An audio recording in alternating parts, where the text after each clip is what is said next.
Hello, and welcome to Rise to Your Money Power. I'm Pamela Plick, and in this interview series, I am talking to amazing women who have overcome obstacles, challenges, and limiting beliefs to step into their money power. These successful women will share with us not only the challenges that they had, but also what they've done to overcome those challenges and what they do on a daily basis to stay in their money power. My intention for you watching this series is to become inspired, learn from the conversation, become inspired to take the next step, whatever that might be, to help you rise to your money power. I'm so excited today that my guest is Connie Ponturo. Hi, Connie. Hi, how are you? I'm good. Thank you so much for being here. Of course. What I'd like to do before we get started is to share a little bit about your background with our Sure. audience. Connie is a leading authority in the field of pain-free living, which includes the power of creating a harmonious connection of mindset, emotions, and body.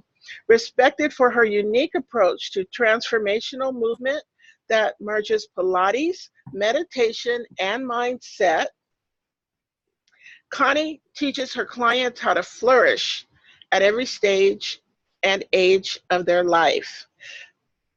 Thank you so much for being here, Connie. So excited to have this Pleasure. opportunity to talk with you. So let's jump right in. hmm Okay. The first question that I have is, could you share a little bit about your personal money story and how it impacted you on your journey as an entrepreneur? Okay. I grew up in outside of New York City in Long Island in a very middle class family. I heard money doesn't grow on trees, and it's we don't have enough. So many people have heard these limiting beliefs, Sure. but they go into your head, and you believe them. I didn't really think very much about money. I went to college. I was a dancer. I performed as a dancer around New York, and then kind of fell out of that because I was injured and became a massage therapist, and that's how I made my money. Traveled then on to becoming a Pilates teacher and bought a business, not knowing very much about business, I have to say. And all of those things, I was really an artist. I was right brain. I was a creative. And business is very different. And I learned lots of lessons along the way. So I bought my business in 2007, and the world changed in 2008 because, Definitely. right, everything changed. And I was very lucky to kind of go a little bit past that into 2009. But the first thing someone cuts out when money becomes an issue and the world has changed is exercise. Hmm. So here I had bought a business, and I was like, the world had changed. So I had to scramble.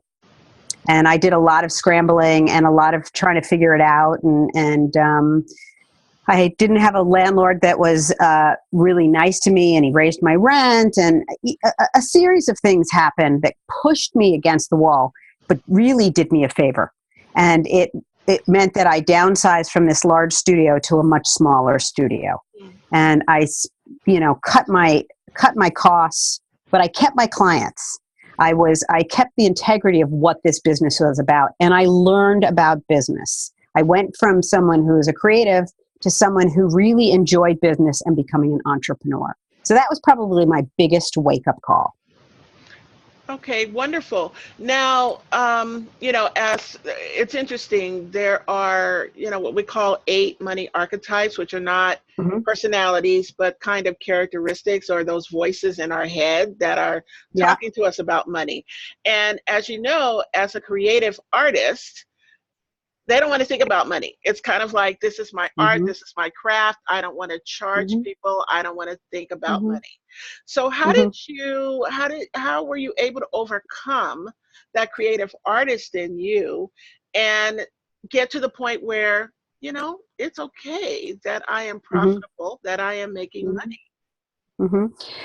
The first thing I did is I changed my idea that money was bad Mm. to money is just energy. As you know, I know you talk about that. Money is energy, so it's an exchange of energy. So if someone is coming to see me, the way they pay me is through energy, and it just so happens to be money. And when I go out and I buy food, it's the exact same thing. It's an exchange of energy. And I enjoy money. I fell in love with money, Mm-hmm. and it really has served me. And the other word I just said is served. I went from I never had a job. I was always of service. And the minute that click happens, the money thing changes. Yes, absolutely. If we know that we're giving back to the world, or we're providing Hmm. something to Exactly. someone else. And it's interesting that you mentioned about money being energy. I was talking with a healer recently, Hmm. and she actually works with animals. And she said that she doesn't even like to physically exchange the money for her services, because that money, because of the energy sometimes that money has, it interferes Hmm. with her being able to heal, which I thought was very interesting. Very interesting. Have you ever had that kind of situation, or no? Never. No, Yeah. no. To me, it was always a good energy. It was a good because I was providing a service, and honestly, when you have that mindset, people are very willing to pay whatever your fee Sure. is, or to work with you. They want to be around you because of it. Yeah. No, great. Absolutely. So what were some of the struggles that were most challenging to overcome? Because you talked about, from the childhood, and we know that, those things are imprinted upon us, and a lot of times they Hmm. manifest as adults, and we don't, Hmm. not conscious. But the fact Hmm. that, money, there's not enough. Money is not, there's not enough money. Money doesn't grow Right. trees. But what were some of those struggles that were most challenging for you to overcome? And what did you learn from them?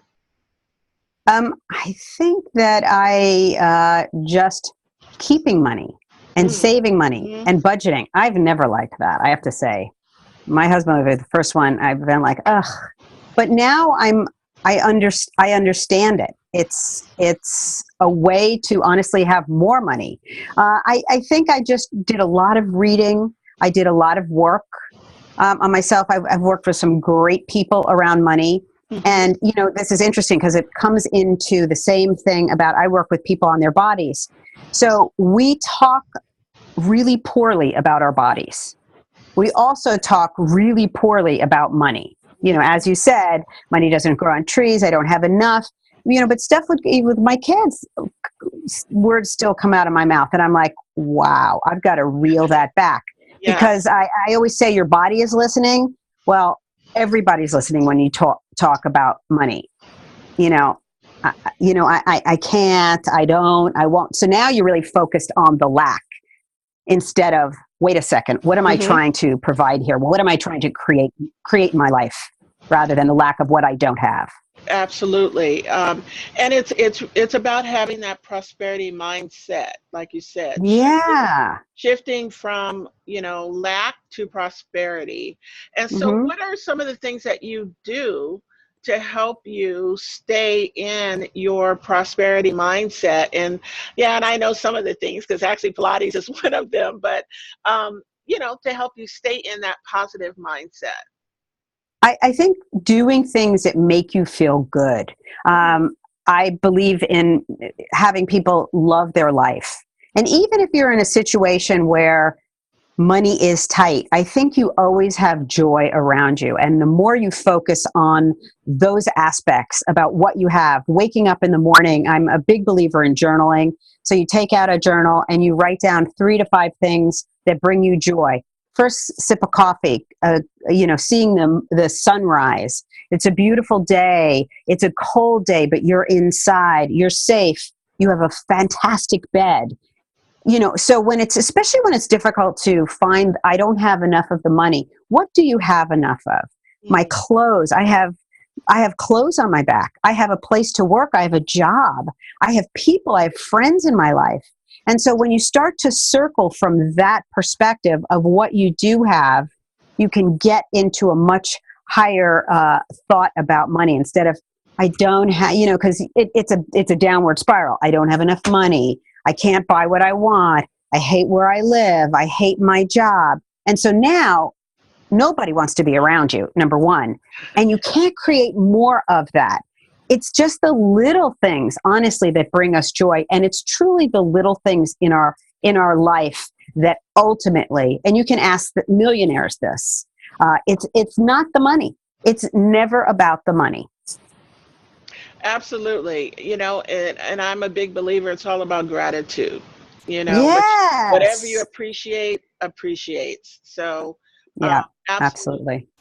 So tell me though, in the last 5 years, what new beliefs, behaviors, or habits have most improved your financial life? Number one, switching to become a businesswoman, Mm.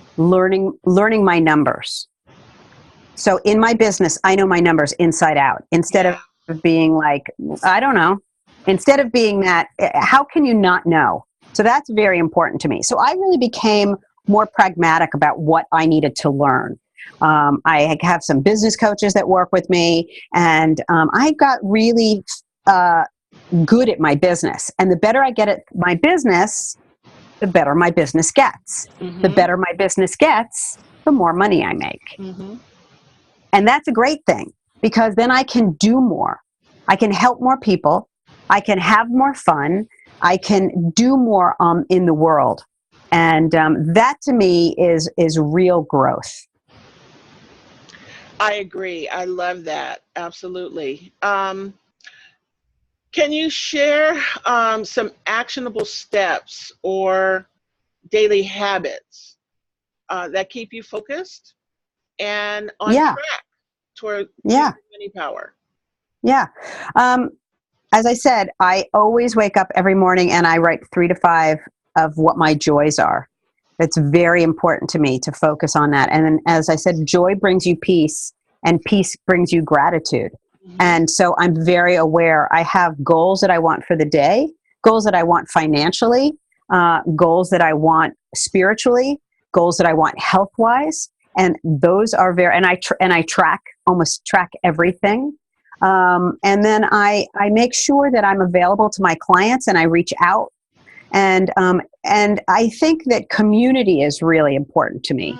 And that helps my business. It helps me and it helps everyone feel connected. Because no one wants to feel like you're just after them for the money, right? In whatever job you do. And it's really about people caring about people. And especially in the work that I do dealing with people's body and dealing with people in chronic pain. Yeah. So I really try to think about that. I try to make on Instagram, I try to do, encouraging and positive statements. I hang around positive people. I have really positive thoughts about money and how I'm attracting it. And I kind of check myself when I'm not. And all of those kind of roll into my day. Wonderful. So in terms of like when those thoughts, Mm-hmm. less than positive thoughts creep in, Mm-hmm. because every now and Mm-hmm. then they do, Absolutely. Absolutely. Yeah. how do you shift back? Are those the things that you do to shift your mindset, or do you have any other?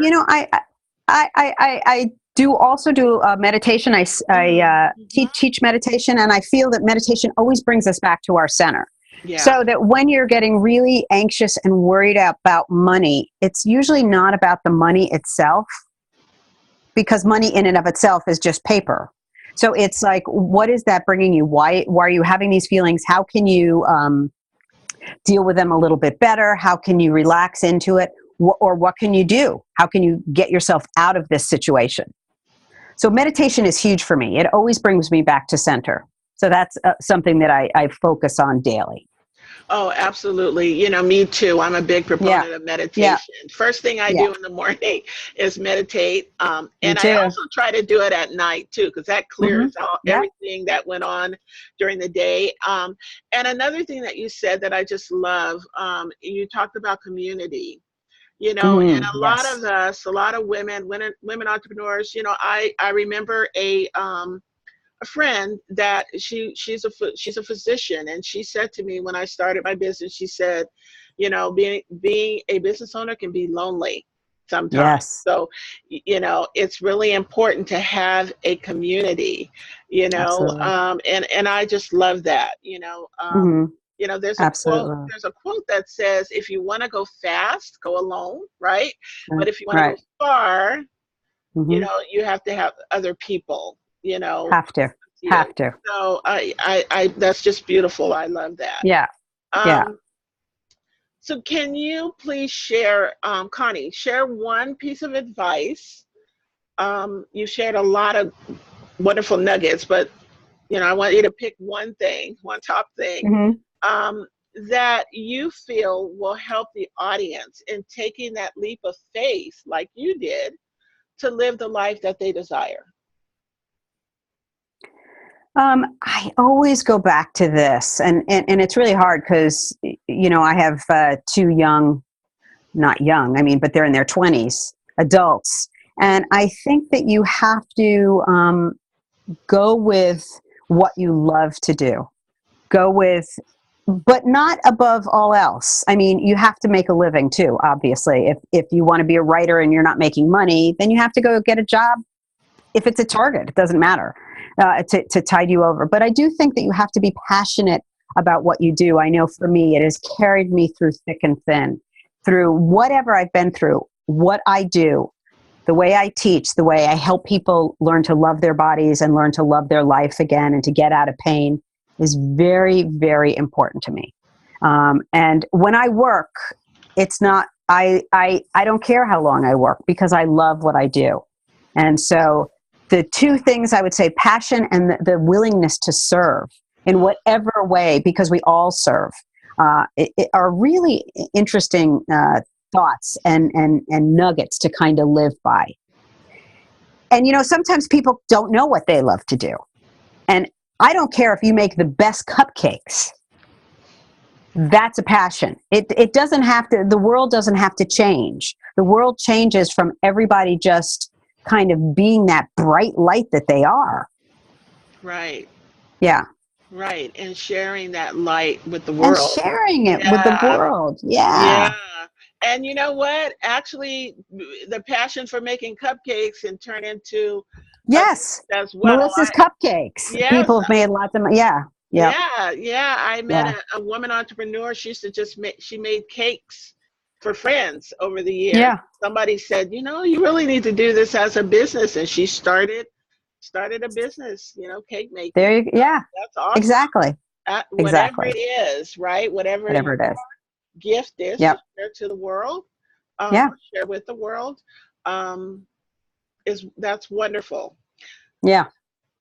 What is the biggest lesson you learned that helped you rise to your money power? Hmm. The biggest lesson I've learned. Wow, there have been many along the way. Um, really, ultimately, the way you think about money is the way it treats you. Meaning, the more you love money and are positive about what money is here for and how it can serve you, the better it is. Instead of saying, I don't have it, I don't, and you're constantly searching for it, that lack mentality. I've said it before, but I really feel that that does not serve us at all. It hasn't served me in the past. And the minute I have just a bigger, more concrete, you know, I don't mean, you know, I'm just going to sit here and wish for money and then all of a sudden it comes. No, I'm not saying that, but I'm saying that my positive outlook on all of money, and learning about it and reading about it and seeing how millionaires make money and keep money, and learning from them, that has really served me. Wonderful. What wonderful. One other question that I wanted to maybe have you just clarify a little bit, Yep. because you merge Pilates, meditation, and mindset. So tell me a little bit of Yes. how you merge those three together and how Pilates helps with mindset. Okay, so people come in and they want to change their bodies. They want to lose weight, let's say. And so it's deeper than that, because you can't just want to lose weight and change your life. Mm-hmm. Usually they want to change their life because of, and we dig deeper and deeper. Why? Why? I'm always asking why. And then when they answer, I go deeper for the why. So my mindset has to be right for me to make better decisions about what I'm going to eat. Because you can do Pilates, but that's not going to change your body. You have to change your eating. You have to change your state that you're in, and you have to move your body. Now, I work through Pilates. You could do it through walking. You could do it through whatever you love to do. But the human body was meant to move every day. It doesn't have to be hours and hours of movement, but 20 to 30 minutes every day is pretty reasonable. Every hour, I want you to stand up if you're sitting at a desk. If you're on the computer, I want you to take a break and roll your shoulders and move your neck, because you're always just looking at the screen. If you're texting, I want you to lift your phone up a little higher so your neck isn't out. And your mindset is how you're going to make the changes. So how am I going to make the changes? It's not willpower. It's mind power. It's the decision to do something different. So your why of why you want to make a change in your life has to be pretty darn strong. Your why has to make you cry. It has to be at the base of what makes you do what you do. Or else nothing's going to change. So my Pilates is the movement part. I happen to love Pilates. And then my mindset changes, and meditation brings me back to my center. So all three of these things, because we really have to think of our life as 360, makes a huge difference. And people have total shifts, out of chronic pain, bodies change, happier, find the love of their life, money changes. Because honestly, when your body changes, your money changes. And when you clean your closet, your money changes too. Yeah, because Right? you make more space for You make the more new to come space. You in. make more Yeah, space. So yeah. it's all about that. It's making space. It's going back to who you really are. Forget all the nonsense and all the stuff going on. Who are you really? That's I think the essence of what we're always trying to get back to.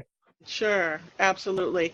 And that's so wonderful, for the women viewing, as business owners, or even money, trying to, rise to their money power. These are good tools to use to do that as well, because Absolutely. Yeah. there's three aspects to money. There's the spiritual, the emotional, as well as the practical side, because Mm-hmm. Mm-hmm. you have to take some inspired action, right? I mean, you have to get up, like you said, Absolutely. get up and move. You can't just You wish, can't wish it. Right. get Right. And there's nothing wrong with going out and getting a job. I tell people that, if you want to do something else, that's okay. But you still have to pay the bills. That's a very honorable thing to do. Yeah, I totally agree. I mean, you have an unwavering passion, it's your purpose, you know it, Yeah, but it's okay to get a day job while you're building, absolutely. building your, Sometimes it takes a while to get there. it does, absolutely. And there's nothing wrong with that. Yeah. Right, right. Well, thank you again, Connie, for joining us today. I love My this pleasure. conversation. Me too. What I'd like you to do now, please, is just tell the audience a little about what you are working on now and how they can connect with you. Sure. So I've just finished being part of a fabulous book, a collaboration with a bunch of wonderful women Yeah. called Rise, Women Rise, that comes out March 7th. And we're going to be kind of getting that out and about. And It's a wonderful project with Marsh Angle at the helm. And then I have a program that I do that is called Your Motivational Why. And it's the why you want to do anything in your life. And it's a combination of Pilates, mindset, and meditation. And I do that at my studio. I'm also free to go out into companies or into people have 8 or 10 women that have come together. I fly in and I do my course there. And now I'm taking this out into companies and moving it into their companies for their least producing employees. And we're turning them around in a day and making them 40% more productive. That's awesome. Yeah. And what's your website so that they can connect with you? Yeah. So my website is Absolute Pilates Upstairs, and I happen to have a free meditation on that you can download, and that's a great yoga nidra meditation. On Instagram, I'm Connie Ponturo, one word, and on Facebook, I'm Connie Brunner Ponturo. Find me, join, connect, and then I'll do a quick plug for my book. I wrote a book called Falling into Joy, Yep. 8 Simple Steps to Allow Your Body to Become Your Best Friend. And it's simple, easy to do steps that you can do daily that help you feel better. And that you can also buy on connieponturo.com with videos that go along with it. So Awesome. Number of ways to connect with you. So that's yes. wonderful. Thank you again, Connie. I appreciate you having this conversation with me today. Thank you, Pamela. Always great to talk to you about money. Thank you. Okay. I truly believe that our personal relationship with money directly impacts our our personal lives as well as our professional lives. I hope that this has kind of resonated with you through my conversation with Connie today. If it has, I'd love for you to like, share, subscribe to this video series. And also I want to get some feedback from you. So please share with me the number one, maybe aha that you got from this conversation and how it resonated with you. Before we close, I want to leave you with a quote that I think is so appropriate today. It is, success isn't about how much money you make, it's about the difference you make in people's lives. Michelle Obama. Thank you so much for spending time with us today. And until next time, remember, you can rise to your money power.